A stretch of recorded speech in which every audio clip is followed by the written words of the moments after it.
Jay tried not to stare at the new woman who'd come to town. Eliza, that was her name. He wished he could say it, to feel the way the word would roll off his tongue. But that would never be. Still, he could see, and she was certainly a beautiful woman.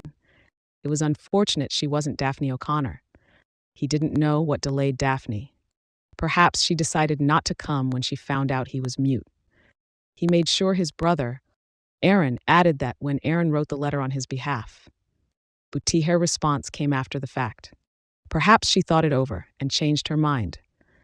He shifted Eliza's travel bag to his other hand as they walked down the street past the barber shop. She argued with him about carrying it, but he saw no reason for a woman to do that if she didn't have to. He was briefly aware of the others who watched them. What is she doing with him? That was the question in their eyes, and for some reason, Eliza didn't seem to notice it. She, loving Eliza, 15, merely chatted on about her trip from Omaha, how she'd boarded a train and found a stagecoach. She went into surprising detail on the subject, but he didn't mind that she rambled. He liked the sound of her soprano voice, and she certainly had the prettiest hair color he'd ever seen. He never seen anyone with red hair. It was vibrant. Gold highlights wove in and out of her strands that were pulled back into a braid that hung halfway down her back. Her skin was fair, evidence that she hadn't spent much time in the sun. She had dark brown eyes that had a light brown tint around the pupils. Her lips were a lovely shade of pink.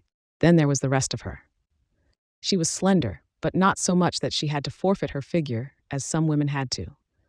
He noted the way her hips swayed from side to side as she walked. She was graceful in her movements. Then when he lifted his gaze higher, his face grew warm when he looked at her breasts. He'd only seen bare breasts once in his life, and that time had been an accident. One in which Mrs. Kramer got out of her tub and entered her parlor without realizing he was there to deliver a chair he'd made for her husband. Her husband was as horrified as he'd been, and he made sure to quickly avert his eyes, though the memory was seared into his mind forever. He still couldn't look that woman in the eye. Now as he ventured to look at Eliza, he wondered what she looked like without clothes on. As quickly as the thought came, he forced it aside. She didn't agree to marry him. She agreed to work for him. That was unfortunate for him. Maybe not for her. It was probably best for her. As soon as she met his brother, Troy, she might decide he was more to her liking. He already knew that Troy would like her, and Troy could talk and read and write. John considered making another plea with her to marry him, but decided that wouldn't be fair to her. Maybe she'd want to marry Troy. Then he shouldn't trick her into marrying him, just to keep her around. Sighing, he returned his attention to what Eliza was saying. "I guess this town is quaint," she said, inspecting the row of flowers on the patch of grass lining the bank. "I don't recall seeing such pretty flowers all over the place." Omaha wasn't like this. It had more noise and dust rising up in the air because of all the people trafficking through with their horses. "Have you ever been to a bigger town?" He shook his head. She frowned. "Then you have no idea what I'm talking about, do you?" She shrugged. "It's just as well. You're not missing much. This town doesn't have a bar, does it?" He shook his head again. The mayor had done away with that establishment a year ago, though he couldn't tell her that. That's just as well, too. Really, it's a good thing. Too many bad things happen in bars. She was right.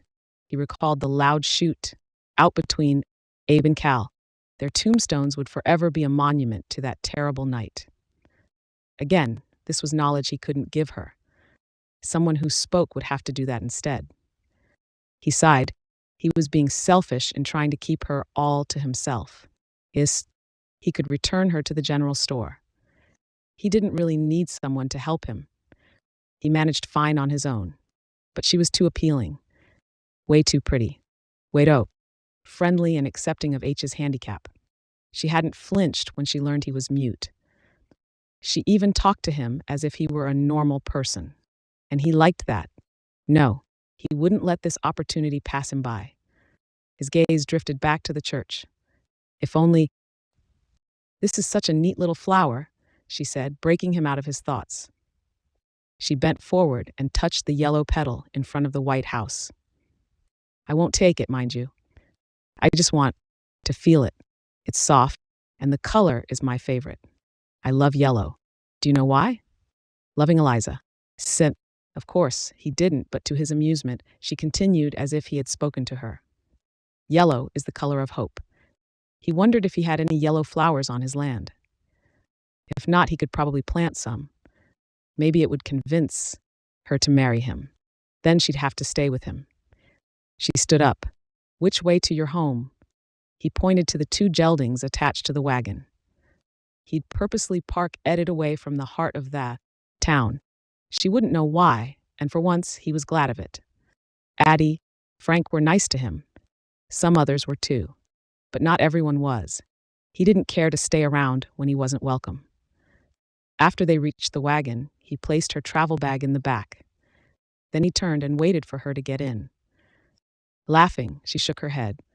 You obviously don't have any experience with women. I can't get on this thing without your help, unless you want me to be unladylike about it. He blushed, wishing he had paid more attention to the way other men interacted with women. His world had consisted mostly of objects and his brothers. He picked her up and hesitated. She was a light thing. Didn't she ever eat? But then he realized how nice she looked in his arms. He'd never held a woman before, so this was a pleasing experience. He wondered if there would be more chances like this. I meant that you could hold my hand to help me up, she whispered.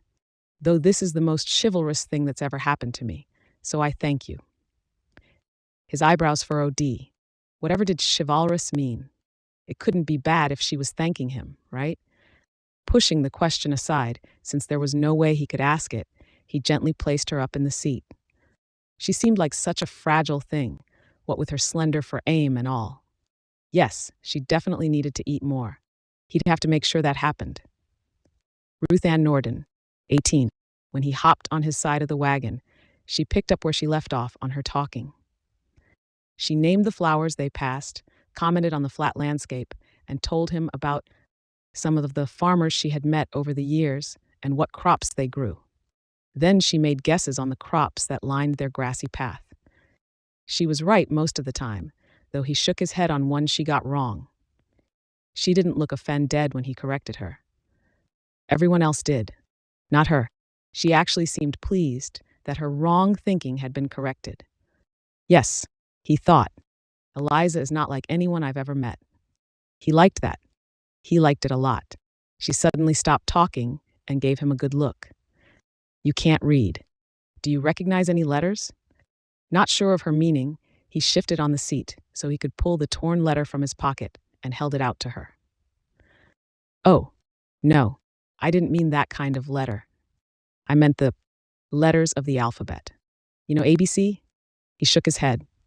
All the words on the letter in his hand looked like a bunch of scribbling. When he was a child, he used to scribble the same markings down. Since he wasn't allowed to attend school, he never figured out what the scribbles meant. Do you know what this letter says?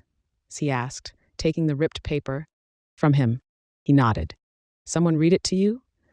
He nodded again. And that's how you find out what things say. He nodded. This time she was the one who nodded. Then I'm guessing you have someone write the letters to her too. Well, I think it's about time you learned to read and write. I can teach you. He took his eyes off the path so he could study her to see whether she meant it or not. Maybe she was humoring him. But, loving Eliza, ninth, she didn't laugh. She neatly folded the paper and put it in her purse, so she might be serious. If that was the case, he wanted to learn. We'll start tomorrow. Today's been a long day. I hope you don't mind if I sleep. He hid his disappointment. He wanted her to stay up and keep talking to him, but he reasoned that for the time being, she would stay with him so he could allow her the good night's rest that she desired.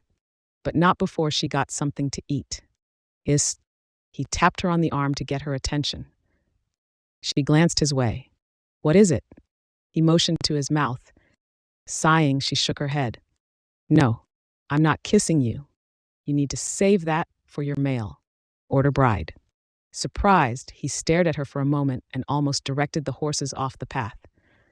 He quickly steadied the wagon and tried another way to get his meaning across.